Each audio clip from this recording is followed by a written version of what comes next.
Artinya rukun, ya. Rukun.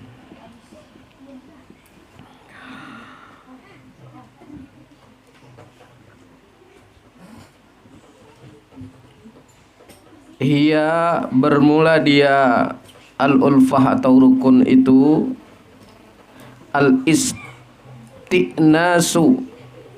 yaitu apa bahasa mesra hatinya, bin nasi, dengan manusia, wal farahu, dan gembira hatinya tadi, biliqaihim, apabila dia itu berjumpa dengan manusia. Nah, itu ya, ulfah itu adalah rukun. Rukun itu kenapa? Dia karena dia hatinya tuh mesra, damai, nyaman. Dia kalau dengan manusia. Wal farahu, dan senang dia bil liqaihim, kalau dia itu berjumpa dengan manusia, berjumpa dengan mereka manusia itu. Nah, itu ya, itu ulfah itu. Wa asbabuha, dan sebab-sebabnya rukun itu khamsatun, ada 5. Kenapa orang itu bisa rukun, ya, damai, itu sebabnya ada 5. Awwaluha, yang pertama sebabnya adalah ad-dinu, yaitu karena agama. Penyebab rukun itu dikarenakan agama. Li'anna kamalal iman, karena bahwasanya kesempurnaan iman itu yujibul atfa, menyebabkan ia akan selalu iba hatinya, akan selalu hatinya itu iba. Karena ada iman di dalam hati, maka hatinya akan selalu iba, selalu simpati terhadap orang lain. Nah, kalau dia ada begitu, ya, karena ada agamanya karena ada imannya, karena ada iman, dia menjadi simpati, menjadi iba hatinya terhadap sesama manusia, menyebabkan dia rukun, tentram, damai, gitu ya. Nah, itu yang pertama sebabnya, ulfah itu, orang bisa menjadi rukun, tentram itu. Wasaniha, dan yang kedua sebabnya an-nasabu, karena nasab. Karena ada ikatan nasab. Nasab itu artinya ada ikatan kekeluargaan. Nah, orang tuh bisa rukun, bisa damai, bisa tentram karena dia ada nasab. Li'annal insana, karena bahwasanya seorang manusia itu yahnu, cenderung hatinya manusia itu ala aqaribihi, kepada para kerabat. Kerabat itu orang yang ada hubungan nasab, ada hubungan darah. Ya. Wa yatawaddadu ilaihim. Nah, karena nasab tadi itu akan memperlihatkan kasih sayang ilaihim, kepada mereka. Karena hubungan kekerabatan itu akan memperlihatkan kasih sayang. Wa yakuful adza, dan mencegah daripada menyakiti, anhum, kepada mereka para kerabat tadi. Nah. Kama qala Nabi sallallahu alaihi wasallam, sebagaimana bersabda Rasulullah sallallahu alaihi wasallam, innar rahima, sesungguhnya rahim, idza tamassat, saling menyentuh, ta'atofat, niscaya saling merasa simpati atau iba. Nih, ya.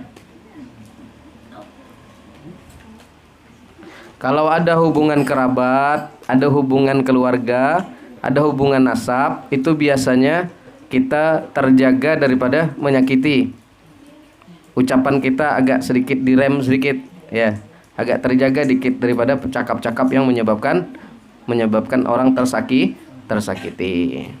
Karena ada hubungan nasab.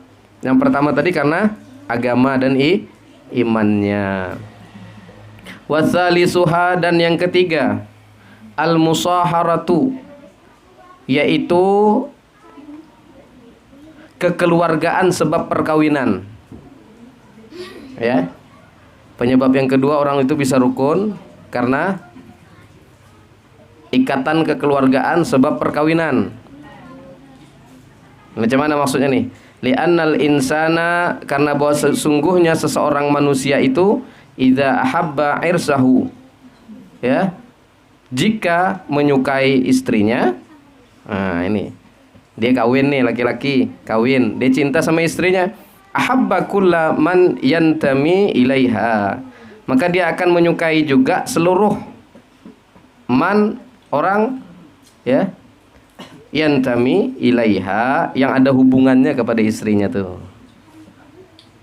Jadi kalau orang sudah punya istri, suaminya tadi, akan timbul cintanya, akan timbul rasa simpati dan ibanya, rasa sukanya kepada orang-orang yang ada hubungannya dengan istrinya, kerabat-kerabat istrinya, keluarga-keluarga istrinya. Bahkan kalau Rasulullah itu saking cintanya kepada Sayyidah Khadijah Al-Kubra, beliau itu kasih sayang, perhatian terhadap keluarganya Sayyidah Khadijatul Kubra. Siapa keluarganya Khadijah diperhatikan oleh Rasulullah, walaupun Khadijah sudah tidak ada lagi. Bahkan bukan cuma sekadar keluarga, kawan-kawannya Sayyidah Khadijah, sahabatnya Sayyidah Khadijah dicari oleh Rasulullah, maka diperhatikan oleh Rasulullah SAW. Nah itu, ya. Ini karena kerabat atau perkawinan. Maka perkawinan penting untuk mengikat kasih sayang, bukan cuma sekedar antara dua orang yang saling mencintai, tapi juga mengikat keluarga besar. Ya. Bukan cuma yang nikah itu antara laki-laki dan perempuan, tapi juga ada penyatuan antara dua keluarga besar. Itu nih nikah. Nah, makanya penyebab yang ketiga, orang itu bisa rukun, damai, tentram karena apa tadi yang ketiga? Karena kekeluargaan sebab perkawinan, ya. Qala Khalid bin Yazid bin Muawiyah, berkata Khalid ibnu Yazid bin Muawiyah, kana abghada, adalah yang paling dibenci, khalqillah, makhluk Allah, ilayya, di sisiku, alu Zubair, yaitu adalah keluarganya Zubair. Nih, Khalid bin Yazid bin Muawiyah ini, Muawiyah itu neneknya, ayahnya Yazid, namanya Khalid. Khalid ini dia paling benci dengan yang namanya keluarga Zubair, namanya zaman dulu, ya, namanya keluarga Zubair. Dia benci betul dengan orang tuh, dengan keluarga orang tuh. Biasalah manusia, ya, manusia itu ada yang disukai, ada yang tidak. Ada kita tidak suka dengan seseorang tuh, ada tuh begitu. Entah cobaan begitu, ya. Apa entah, padahal dia tak pernah buat salah dengan kita, tapi kita tidak suka nengok dia tuh. Nah, ada begitu tuh, ya. Nah, itu. Bagi orang yang beriman, orang soleh, itu jadi cobaan tuh, orang yang seperti itu tuh.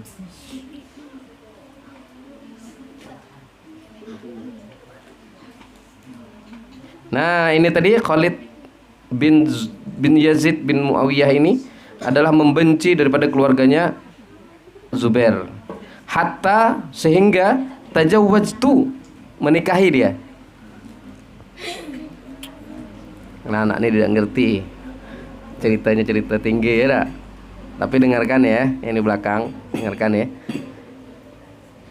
Ceritanya cerita orang tua, ya tak? Tapi tidak apa-apalah, mudah-mudahan suatu saat nanti kalian masuk ke memorinya, insya Allah mudah-mudahan nanti suatu saat bisa ingat. Tapi jangan ribut-ribut, nanti kawan-kawan yang mau dengarkan terganggu, ya. Kesian kawan kita yang jauh-jauh nih, datang dia pengen minta ilmu, jangan sampai terganggu dengan gara-gara kita ribut-ribut, ya.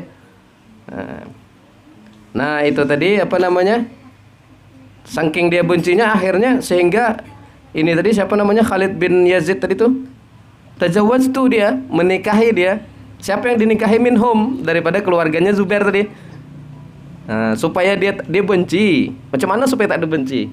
Akhirnya dia nikahi keluarga Zubair tadi, salah satu daripada keluarga Zubair tadi. Fasaru ahabba, maka jadilah paling disukai khalqillahi, hamba Allah, makhluk Allah, ilayya, di sisiku. Nih, pertama dia benci Khalid tadi itu. Kemudian dia benci dengan keluarga Zubair. Dicarinya keluarga Zubair tadi, yang perempuan, carinya, salah satunya dinikahinya. Kemudian hilang rasa benci tadi. Akhirnya menjadi paling disukai. Ini maksudnya apa? Menikahi atau mengawini seseorang, laki-laki mengawini seorang perempuan, itu akan menyebabkan ada timbul mahabbah. Bukan cuma sekedar kepada yang dinikahi, tapi juga kepada orang-orang yang ada hubungannya dengan orang yang dia cintai. Nah begitu, ya. Bolehlah dipraktekkan nanti nih. Oh ya, aku benci nih dengan itu tuh, keluarga orang tuh. Cari, ada enggak di situ yang bisa dinikahi? Ya enggak? Karena tahu nanti bencinya berubah. Kayak Yazid tadi, siapa? Khalid tadi, ada. Nah, begitu. Begitu rupanya supaya mengatasinya, ya. Dinikahi salah satu daripada keluarganya, hilang rasa bencinya tadi. Nah itu ya. Kemudian warabi'uha albirru, dan yang keempat adalah baik, perbuatan baik, kebaikan. Wahuwal ihsanu ilan nasi, dan bermula dia albirru itu, al ihsanu ilan nas, berbuat baik kepada manusia. Yang ketiga, yang keempat sebabnya adalah karena berbuat baik kepada sesama manusia akan menyebabkan timbul rukun, tentram, gitu ya. Nah, qala syair, berkata syair, ahsin ilan nasi, berbuat baik kepada manusia, tasta'bid qulubahum, maka akan